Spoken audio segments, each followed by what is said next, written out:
کہ تمہاری یہ حسرت کبھی پوری نہیں ہوگی کہ تم ہمیں سرنڈر کرا دو، ہم تمہارے سامنے جھک جائیں۔ کیوں؟ کیونکہ ہمارا رشتہ ہے کربلا کے ساتھ۔ کربلا ہمیں جھکنے نہیں دیتی، کربلا ہمیں پیچھے نہیں ہٹنے دیتی۔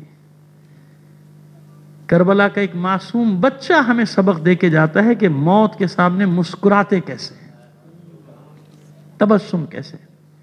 کربلا میں ایک معصوم بچی 4 سال کی درس دے کر جاتی ہے کہ کیسے پانی کو ٹھوکر ماری جاتی ہے۔ جو بچی شب عاشور سے پانی طلب کرتی ہو، کبھی چچا سے کبھی بھائی سے، عصر عاشور کے بعد اس بچی نے کبھی پھر پانی طلب نہیں کیا۔ آیا ہوگا، بے شک آیا، لیکن طلب نہیں کیا، کبھی طلب نہیں کیا۔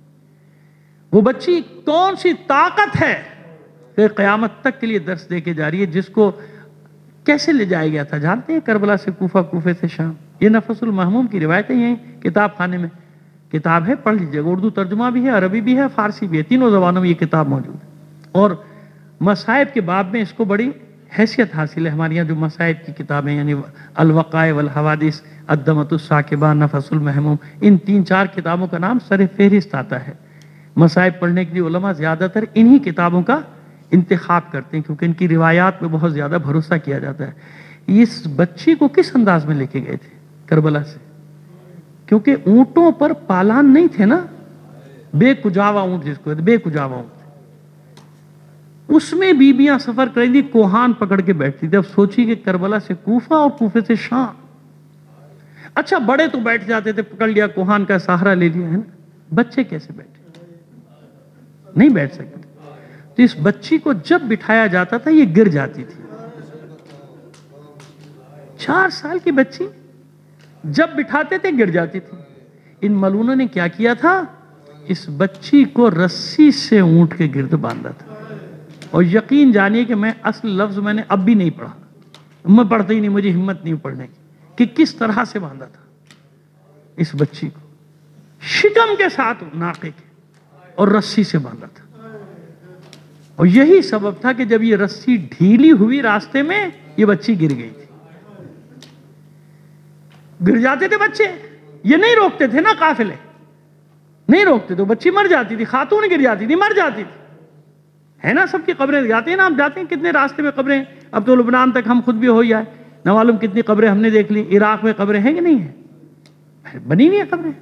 وہ تھے وہی لوگ جو قافلے سے بچھڑ جاتے تھے، گر جاتے تھے، مر جاتے تھے، مقامی لوگ آتے تھے، وہ قبر بنا دیتے تھے اور اس پہ لکھ دیتے تھے کہ یہ وہ قافلہ جو جا رہا تھا سیروں میں، اس سے یہ بیوی گری تھی یا یہ بچہ گرا تھا، یہ اس کی قبر ہے۔ 64 قبریں ہیں ایسی۔ کتنی قبریں؟ 64 بیوی اور بچوں کی، جن میں سے اکثر کے نام ہی نہیں ہے، کیونکہ مقامی لوگوں کو کیا معلوم، نہیں معلوم ان کو نام، بس وہ لکھ دیتے تھے یہ اس قافلے سے گری تھی۔ بعد میں جب چلا گیا ان کا قافلہ سپاہیوں کو، تو ہم نے پھر اس کو دفنا دیا۔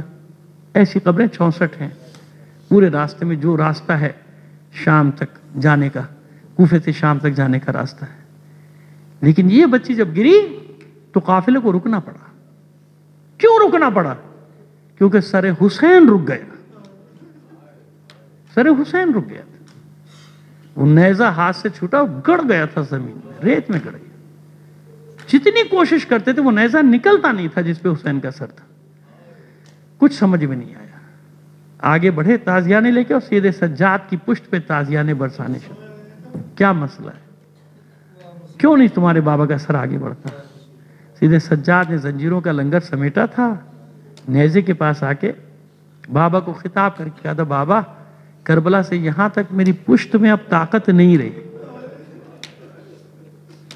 کیسے مظلومیت بیان کی جائے سید سجاد کی، کہ جو زنجیروں میں تو جکڑا ہوا ہے سو الگ، اتنے تازیانے برسائے گئے تھے کہ پشت پہ کھال نہیں رہی تھی، اتنی زخمی ہو چکی تھی پشت سید سجاد کی۔ بابا آگے کیوں نہیں بڑھتے؟ میرا یقین ہے کہ اس عالم میں بھی شاید حسین کی آنکھوں سے اشک بہنے لگے، لیکن سر حسین گویا ہوا۔ شک نہ کرنا، جو سر نو کے سینہ پہ قرآن کی آیات کی تلاوت کرے اس کی گفتگو میں شک نہ کرنا، گویا ہوا۔ میرے لال میں دیکھ رہا ہوں، میں جانتا ہوں، لیکن میں کیا کروں؟ میرے سینے پہ سونے والی سکینہ قافلے سے بچھڑ گئی، جب تک سکینہ نہیں آئے گی میں یہاں سے جاؤں گا نہیں، کیونکہ آپ جانتے نا کہ سکینہ کی منزل صحرا نہیں ہے، سکینہ کی منزل شام ہے۔ آج تک آپ جاتے نا سکینہ کی منزل شام۔ روک دیا گیا قافلہ، بیویاں ناقوں سے اتاری گئیں، ہاتھ کھولے گئے، واپس جا رہی ہیں مڑ کر واپس، آواز دیتی جاتی ہیں ثانیہ زہرا سکینہ سکینہ، ام کلثوم ساتھ ہیں، دیگر بیویاں ساتھ۔ کچھ دور جانے کے بعد بچی کے رونے کی آواز آئی۔ اب جب اس گریے کی سمت بڑھی جہاں سے بچی کے گریے کی آواز آ رہی تھی تو کیا دیکھا؟ کوئی معظمہ گود میں لیے بیٹھی ہے،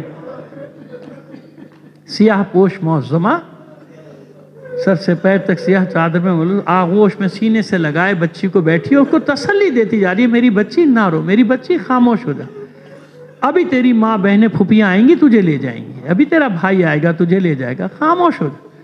تیزی سے آگے بڑھی ثانیہ زہرا اور دیگر بیویاں۔ ثانیہ زہرا نے سکینہ کو آواز دی، سکینہ نے آواز سنی، دوڑ کر پھوپھی کی آغوش میں آ گئی، لپٹ۔ زینب نے سینے سے لگایا، پیار کیا، تسلی دی، ام کلثوم کے حوالے کیا، پھر اس بی بی کو دیکھ کر کہہ دی، بی بی بہت شکریہ، بہت شکریہ آپ کا۔ اس ماحول میں جب برا بھلا کہنے والے ہیں، تماشا دیکھنے والے ہیں، ظلم کرنے والے لوگ ہیں، آپ نے اس یتیمہ پر دست شفقت رکھا، اس کو اپنی آغوش میں پناہ دی، ہم آل رسول آپ کا شکریہ ادا کرتے ہیں۔ بس اس بی بی نے نقاب ہٹائی چہرے سے۔ زینب کس کا شکریہ ادا کرتے؟ میں کوئی اور نہیں، تیری ماں زہرا ہوں، کربلا سے تیرے ساتھ ساتھ پیچھے پیچھے آ رہی، پاپ یاد۔ بس وہ زینب جس نے کبھی کسی سے گلہ نہیں کیا کربلا کے بعد، جیسے ہی ماں کی آغوش ملی دوڑ کر اپنے آپ کو ماں کی گود میں گرایا، اب گلہ شکوہ شروع کیا، اماں بہت دیر کر دیا نے، اب آئی ہو اماں، جب بھرا گھر اجڑ گیا، کاش آپ کربلا میں ہوتی تو دیکھتی میرا عباس کس طرح مارا گیا تھا، کس طرح اس کے بازو قلم کیے گئے تھے، کاش آپ کربلا میں ہوتی تو دیکھتی میرے علی اکبر کو کیسے برچھی لگائی گئی تھی، کاش آپ ہوتی تو دیکھتی کس طرح 6 ماہ کے بچے کے گلے میں تیر لگایا گیا تھا، کاش کربلا میں ہوتی تو دیکھتی جسے چکیاں پیس پیس کر پالا تھا، کس بے دردی سے پشت گردن سے اس کا سر قلم کیا گیا تھا۔ روایت یہاں پہنچ کے ختم ہو جاتی ہے ساری، میں کہتا ہوں شاید ماں نے بھی پلٹ کے کہا ہو، میری بچی کسے بتاتی ہے، تو نے مدینہ چھوڑا تھا، میں نے مزار چھوڑ دیا تھا، شب عاشور جس بی بی کے گریے کی تو آوازیں سنتی تھی، کوئی اور نہیں، میں تیری ماں زہرا تھی، اے میری زینب، ارے رات بھر میں اس جگہ کو صاف کرتی رہی ہوں جہاں میرا حسین قتل کیا گیا، زینب حسین کہیں اور نہیں، جب اس کا سر قلم کیا جا رہا تھا میری آغوش میں تھا۔ الا لعنت اللہ علی القوم الظالمین وسيعلم الذين ظلموا أيّ منقلب ينقلبون۔ بار الہ بحق محمد و آل محمد ہمارے قلیل عمل کو قبول فرما لے، اپنی حاجات اپنے امام زمانہ کے توسل سے تیری بارگاہ میں پیش کرتے ہیں، جہاں کہیں بھی مومنین آباد ہیں ان کی جان و مال عزت و آبرو کی حفاظت فرما، عزاداران حسین کو اپنے حفظ و امان میں رکھ۔ اچھا دعا سے پہلے ایک اعلان ضروری سمجھتے ہیں کہ کل انشاءاللہ یہاں میلاد ہوگا، تو میں نے کل بھی گزارش کی تھی کہ دیکھیے میلاد کو میلاد کی طرح سے منایا جانا چاہیے۔ کراچی سے بھی بہت ظاہر ہے، میں جن شعراء کو لاتا ہوں مستند شعراء ہوتے ہیں، ان کو میں نے بلایا مہمانوں کو، تو صرف آپ نہیں بلکہ اپنے ساتھ اپنے احباب کو بھی لائیے تاکہ معلوم ہو کہ امام حسن مجتبیٰ علیہ السلام کا یہاں پر میلاد برپا ہو رہا ہے، تو میلاد کو میلاد کی طرح سے منائیں، معلوم ہو کہ ہاں ہم خوشی میں بیٹھے ہیں۔ خوشی کی تاریخیں ویسے بھی کم ہیں اہل بیت کی نا، تو ان کو میں ہمیشہ میری یہ خواہش، میں خود بھی اسی لیے شریک ہوتا ہوں ایسی محفلوں میں پورے پاکستان میں جہاں مجھے موقع ملتا ہے بلایا جاتا ہے کہ نہیں یہ ضروری ہوتا ہے کہ محفل ان کا جشن ان کی یاد بھی اسی شان سے منائی جانی چاہیے ہمیشہ۔ بہرحال دعا ہے پروردگار عالم آپ تمام کی جائز حاجات کو پورا فرمائے، جو مومنین مریض ہیں مومنات مریضہ ہیں، پروردگار بحق بیمار کربلا ان سب کو صحت کاملہ و عاجلہ عطا فرمائے۔ بار الہ دنیا میں جہاں کہیں بھی مومنین باطل قوتوں سے برسر پیکار ہیں، مومنین کو فتح و نصرت عطا فرمائے، دشمنان اسلام کو، دشمنان اہل بیت کو شکست فاش سے دوچار کر دے، خاص طور پر اسرائیل کے نجس وجود سے سروئے زمین کو پاک کر دے، اس کے سرپرستوں کو خاص طور پر شیطان بزرگ امریکہ کو اس کے عزائم نیست و نابود کر دے۔ بار الہ ہمارے ملک عزیز کو دہشت گردوں سے پاک کر دے۔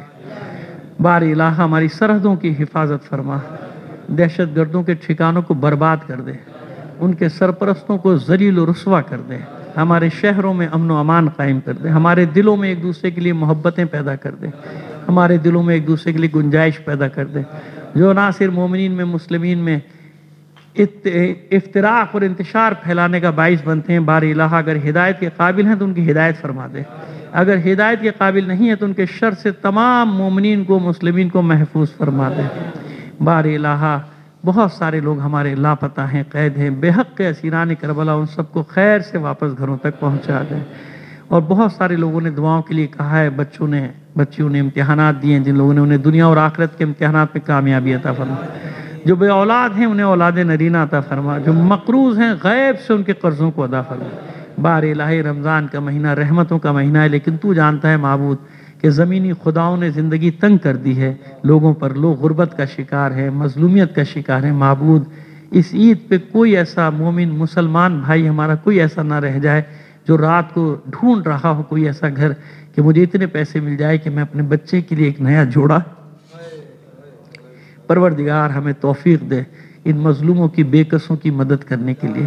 بار الہ ہمارے علماء کرام اور عاجز عظام کا سایہ ہمارے سروں پر سلامت رکھ، ہمارے خطبہ، ہمارے ذاکرین، ہمارے پڑھنے والے، نوحہ خان، جو جس انداز میں اس فرش عزا کی خدمت کر رہا ہے معبود اسے دشمنوں کے شر سے محفوظ فرما، ان کے خلوص میں، ان کی توفیقات میں اضافہ فرما، انہیں طول عمر عطا فرما، تعجیل فرما ظہور امام زمانہ میں۔ آپ سے درخواست کریں گے مرحوم سید سجاد رضوی، علامہ قاضی نیاز حسین صاحب، شہید علامہ عارف حسین حسینی، مفتی جعفر حسین علی اللہ مقامہ، علامہ عباس علی اللہ مقامہ، محسن ملت علامہ صفدر نجفی صاحب، علامہ محسن شیخ محسن نجفی کو بھی شامل کر، جو میں نے عرض کیا کہ میرے والد کی بھی 13 رمضان کو ہی تاریخ وفات ہے، اقبال الظفر نقوی، ابن کلب احمد مانی جائسی، ان سب کے لیے اپنے مرحومین کے لیے اپنے شہداء کو بھی شامل کر کے ایک بار سورہ فاتحہ، 3 بار سورہ توحید کی تلاوت فرما دیجئے گا۔ بسم اللہ الرحمن الرحیم۔